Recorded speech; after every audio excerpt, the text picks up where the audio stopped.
Bonjour à toutes et à tous, bienvenue sur ma chaîne Mes recettes préférées et plus.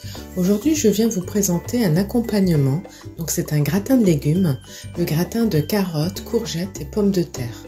Vous allez voir, très facile à réaliser et vraiment très bon pour accompagner donc toutes vos viandes, du poisson. Voilà, quand on est à court d'idées, vous réalisez ce gratin qui est complet et vous l'accompagnez avec les protéines.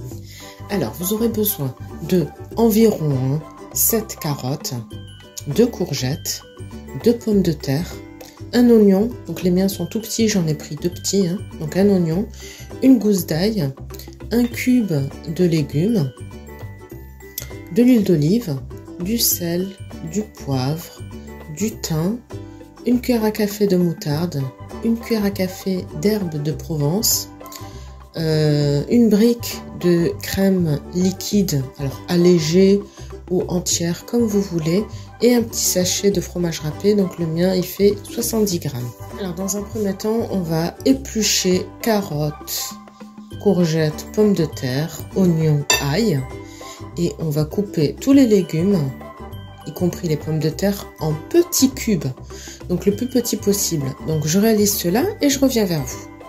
Alors les carottes ont été épluchées, les courgettes on a juste coupé les extrémités, les pommes de terre ont été épluchées, l'oignon il a été épluché, la gousse d'ail a été épluchée. Maintenant on va émincer finement l'oignon ainsi que l'ail et on va couper en petits cubes pommes de terre, courgettes, carottes. Et voilà, tout a été coupé en cubes, les carottes, les courgettes, les pommes de terre. L'oignon et l'ail, ils ont été émincés au couteau le plus finement possible. Donc tout est prêt, on va pouvoir commencer la recette et la cuisson des légumes. Alors dans un premier temps, on va mettre un peu d'huile d'olive dans une grosse marmite. Voilà, on va dire l'équivalent de 2 à 3 cuillères à soupe d'huile d'olive. Laisse chauffer l'huile d'olive quelques instants et ensuite on va pouvoir faire revenir l'oignon émincé ainsi que la gousse d'ail. Alors on va ajouter l'oignon émincé,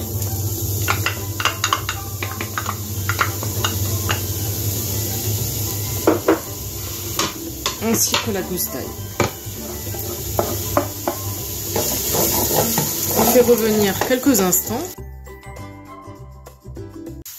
Voilà, là ça a pris une légère coloration. On va pouvoir ajouter les légumes, donc on commence par mettre les carottes.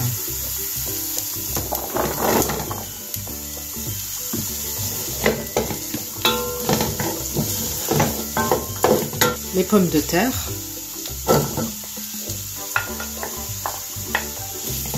et les courgettes.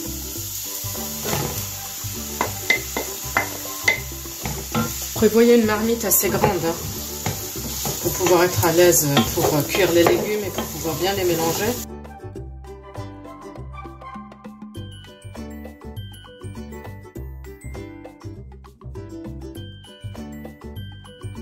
Voilà, maintenant on va rajouter le cube qu'on va émietter,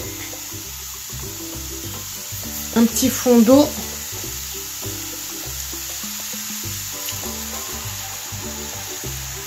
donc pas beaucoup, et là on va couvrir et on va laisser cuire tranquillement.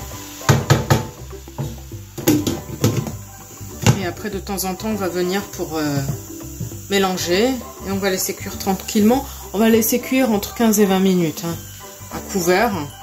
Et puis après on pourra ajouter sel, poivre, thym. Alors après 5 minutes de cuisson, on va découvrir pour voir si tout va bien.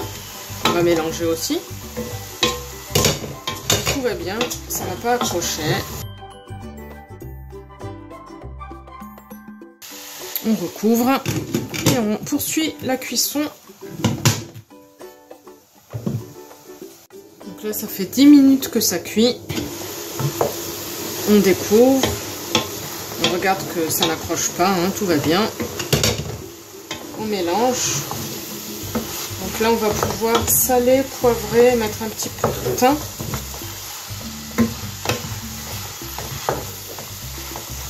Alors, on met un petit peu de sel.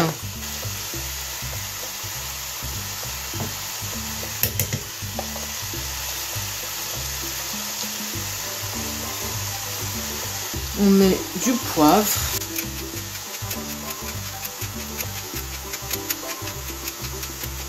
Et du thym à souhait, hein. Voilà. On mélange bien le tout.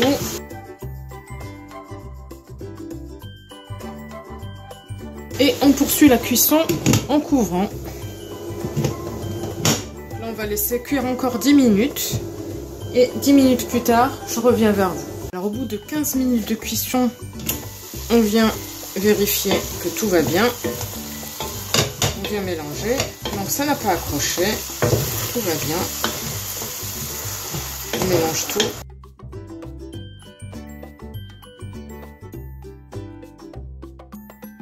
Allez, on va laisser encore 5 minutes pour faire 20 minutes de cuisson et on va pouvoir éteindre.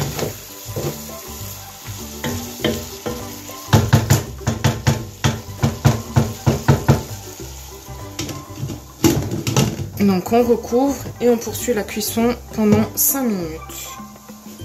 Donc là, les 20 minutes ont été atteintes.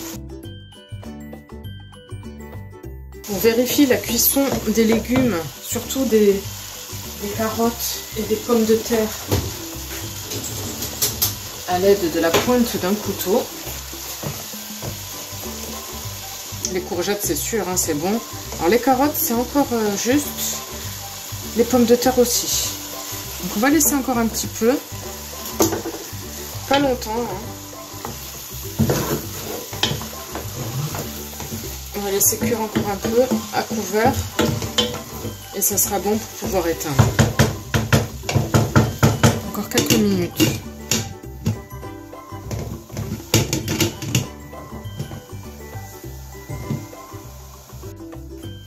Voilà, donc là on a laissé quelques minutes. Hein.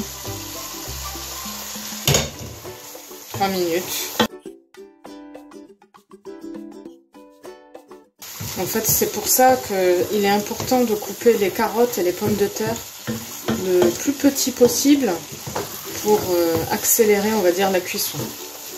Voilà, donc là on va pouvoir éteindre.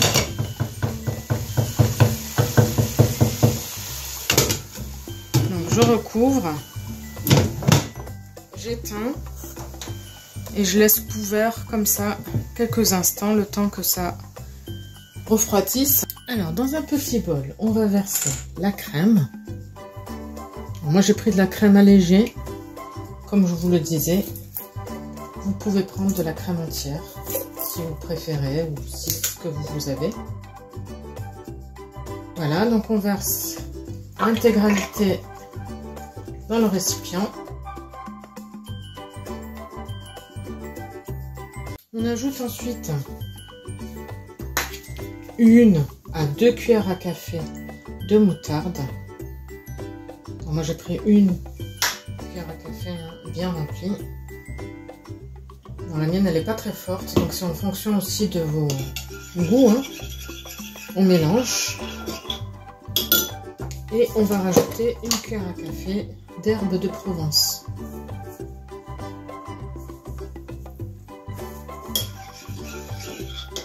Voilà, on mélange le tout. On poivre un petit peu. On sale un petit peu également. Alors, pas beaucoup, hein. Voilà.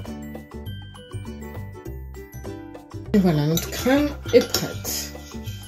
Maintenant, on va prendre un moule, un plat à gratin. On va préchauffer le four à 200 degrés. Et je reviens vers vous. Donc là, on va verser tous les légumes dans le plat à gratin.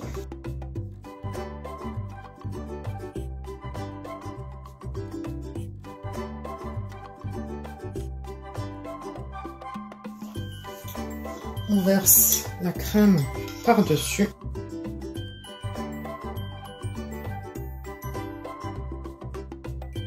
Et pour finir, il ne reste plus qu'à rajouter du fromage râpé par-dessus le gratin.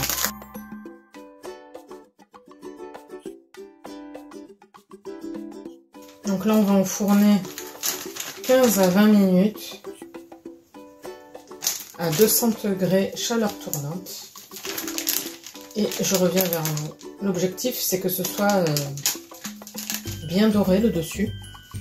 Alors voici le gratin à la sortie du four. Donc il a cuit exactement 20 minutes à 200 degrés chaleur tournante. Ensuite, j'ai coupé le four et j'ai laissé le gratin à l'intérieur, four éteint, pendant 30 minutes. Comme ça, il y a toute la chaleur qui est retombée sur le dessus du gratin et qui a donné cette légère coloration. Voilà, donc là, il est prêt à être servi. Donc, vous pouvez le servir avec du poisson, toutes les viandes que vous désirez, les viandes rouges, les viandes blanches. C'est un excellent accompagnement. Donc on arrive au bout de cette vidéo, j'espère que la recette vous plaira. N'hésitez pas à me dire en commentaire ce que vous en avez pensé. Je vous souhaite une très belle journée et je vous dis à bientôt pour de nouvelles recettes. N'hésitez pas à vous abonner à la chaîne si ce n'est pas encore fait, à liker les recettes que vous appréciez et activer la petite cloche pour être sûr de ne pas rater les prochaines recettes. Bye bye!